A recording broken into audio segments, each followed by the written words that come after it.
ओम श्री साईनाथाय नमः। ओम श्री साईनाथाय नमः। ओम श्री साईनाथाय नमः। सभी साईं भक्तों को नमस्कार। कथा प्रारंभ करते हैं। जैसा कि पिछले भाग में आपको सुनाया था कि कुलकर्णी सरकार की इंक्वायरी होनी है, काय के लिए? नगर निगम का सदस्य बनाने के लिए। कोई व्यक्ति आना है जिसकी तलाश में कुलकर्णी सरकार लगे हुए हैं। पिछले दिन कुलकर्णी सरकार मूर्ख बन गए। क्यों? क्योंकि वादा तो कर लिया, उसके बाद अपने वाड़े में बच्चों के लिए पाठशाला का नहीं कर पाए। बाबा के पास कोई व्यक्ति आया अपने मकान का नक्शा बनवाने के लिए, कि साईं मेरे मकान का नक्शा आप बना दो, मेरी समझ में कोई नक्शा नहीं आया। बाबा ने उसे खड़ा कर दिया, कुलकर्णी वाड़े के बाहर के वहाँ खड़ा हो जा। उसके बाद बाबा ने पहुँच कर के देखिए मकान कैसा है, सुंदर है, कि हाँ ये ऐसा मकान चाहेगा क्या, कि इसका चित्र बना लें, और अपना मकान ऐसा ही बनवा लियो। खैर आगे चलते हैं। अगले दिन सुबह सुबह एक व्यक्ति अपनी पत्नी और बेटे के साथ द्वारका माई में पहुंचता है। बाबा ने कहा, आओ महादेव, द्वारका माई में तुम्हारा स्वागत है। कि साईं आप मुझे जानते हैं? बाबा ने कहा, हम सभी किसी ना किसी मोड़ पर इस जिंदगी में मिले होते हैं,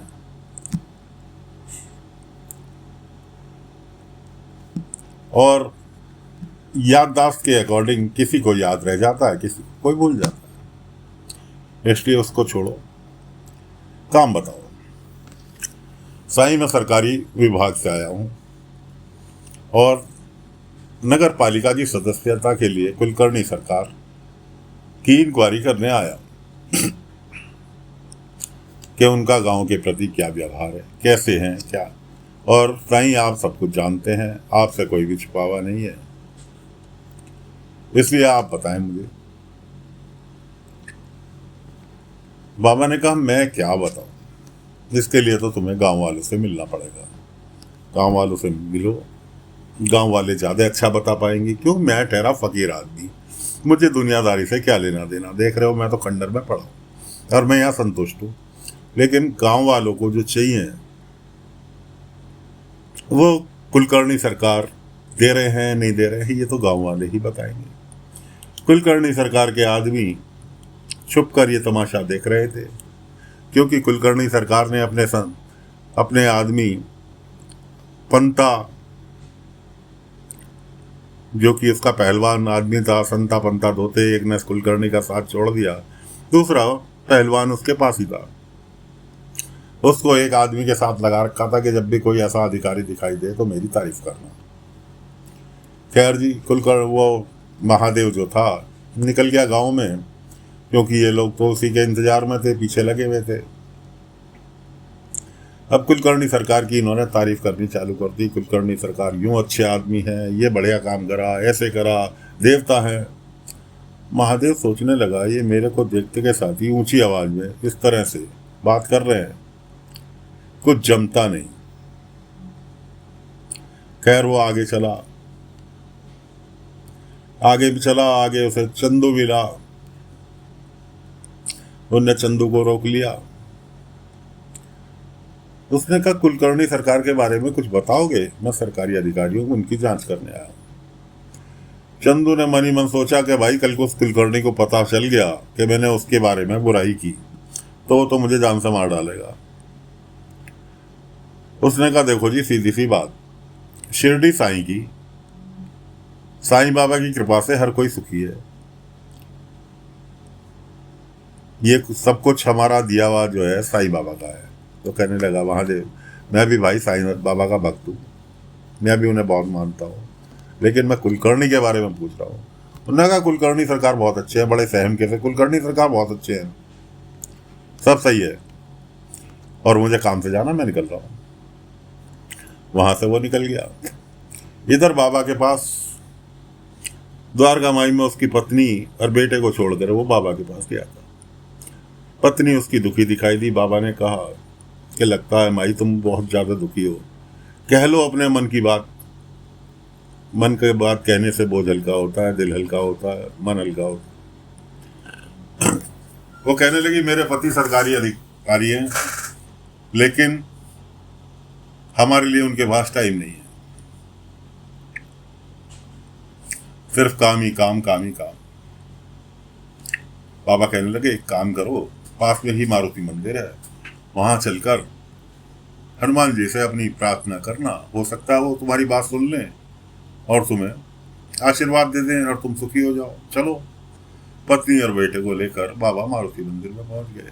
माथा टेकने के बाद बाबा ने कहा, माई 101 परिक्रमा हाथ जोड़कर हनुमान जी का ध्यान करके मंदिर की लगाओ, तुम्हारी इच्छा पूरी हो जाएगी। कहने लगी ठीक है साईं। बेटा कहने लगा, माई इतनी धूप हो रही है, शाम को कर लेना। ने कहा नहीं अभी करूंगी। परिक्रमा करने लगी, काफी आधी परिक्रमा ही करी होंगी, 40-50 बारी चक्कर काटे होंगे। बेटा खड़ा हुआ और माई अपनी माँ को रोक के कहने लगा, माई अब बस भी करो, मैं बैठे बैठे बोर हो रहा हूं। माँ कहने लगी ये सब मैं तुम्हारे लिए तो कर रही हूं। बाबा कहने लगे, माई यही चीज तुम्हारे और महादेव के बीच में होती है, और तुम्हारी जगह महादेव होता है और बेटे की जगह तुम होती हो। तुम महादेव से सवाल करती हो तो महादेव कहता है कि तुम्हारे लिए तो कर रहा हूं, और बात सही भी है।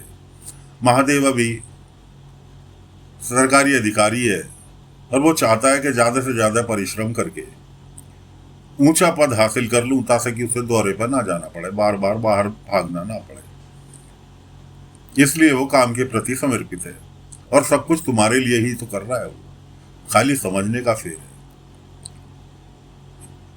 सब्री रखो, एक दिन तुम्हारी इच्छा जरूर पूरी होगी, अच्छे पद पर जाएगा तो उसे बार बार भागना नहीं पड़ेगा और तुम्हारे और तुम्हारे बेटे के साथ हुआ समय दे पाएगा। कि अब चलो, बाकी की परिक्रमा करने की आवश्यकता नहीं है, चलो द्वारका माई वहां चलकर आराम करना, और रास्ते में सोचते भी चलना मैंने तुम्हें क्या कहा। खैर उधर महादेव जी पहुंच गए चावड़ी में। चावड़ी में अनजान लोगों को, जो गांव के थे ही नहीं, कुलकर्णी ने इकट्ठे कर रखा था और अपनी जबरदस्ती की तारीफ किए जा रहा था कि मैं यूं शिरडी का करूंगा और ये करूंगा और ये उद्धार करूंगा। जबरदस्ती के ये ठेकेदार हैं और मैं इन्हें आज पेशगी दे रहा हूं, ये कल से ही काम चालू करेंगे। और जबरदस्ती अपने ही किसी आदमी को उसने नोटों की गड्डी थमा दी कि लो जी पेशगी लो और कल से काम चालू कर दो। महादेव देखते देखते पहुंचा कुलकर्णी सरकार के पास। कुलकर्णी महादेव से कहने लगा, क्षमा करना भाई, गांव वालों की बैठक चल रही है, बाहर के व्यक्ति का यहाँ प्रवेश वर्जित है, इसलिए आप जाएं। महादेव कहने लगा, कुलकर्णी सरकार मैं महादेव हूँ और मैं तुम्हारा ही निरीक्षण करने आया हूँ। कुलकर्णी को तो पता था जबरदस्ती का उसने ड्रामा रचा हुआ था कि मैं तुम्हारा ही निरीक्षण करने के लिए आया हूँ, तुम्हारी जांच करके रिपोर्ट भेजनी है। लेकिन मुझे एक चीज समझ नहीं आ रही, हर व्यक्ति में एक बुराई तो होती है, लेकिन तुम्हारे इन गांव वालों के प्रति व्यवहार देखकर मुझे कुछ दिमाग काम नहीं कर रहा कि तुम में तो एक भी बुराई नहीं है। गांव वाले तारीफ कर रहे हैं, तुम शिरडी के लिए काम कर रहे हो, तुम में तो मुझे एक भी बुराई नहीं मिल रही, इसलिए थोड़ा सा डाउट है। लेकिन फिर भी मैं अपनी तरफ से रिपोर्ट बनाकर भेज दूंगा, बाकी अंग्रेज अधिकारी जाने और आप जानो, फिलहाल मैं चलता हूं। ऐसा कह के महादेव तो वहां से निकल लिए, पहुंचे द्वारका माई। और फिलहाल हम दोस्तों कथा को यहीं पर विराम दे रहे हैं। अगले अंक में आगे की कथा लेकर फिर हाजिर होंगे, तब तक के लिए आज्ञा दीजिए। ओम साई राम, ओम साई राम, ओम।